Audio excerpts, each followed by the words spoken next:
Post-production is an incredible part of photography. In the olden days, post-production used to just be working in a lab with chemicals.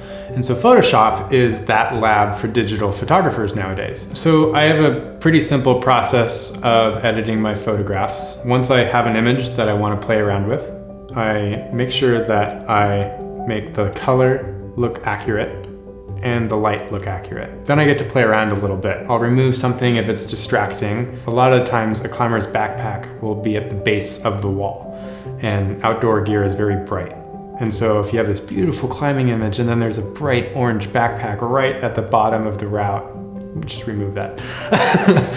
And that's pretty much as far as I'll go with my editing of a photograph, is I try to make it look accurate and then I remove a distraction. And then sometimes I'll play with the color to make it a little bit more saturated or a little bit more warm, because I don't want my images to feel cold and technical. I want them to feel vibrant and warm. And so that's how I edit my photographs.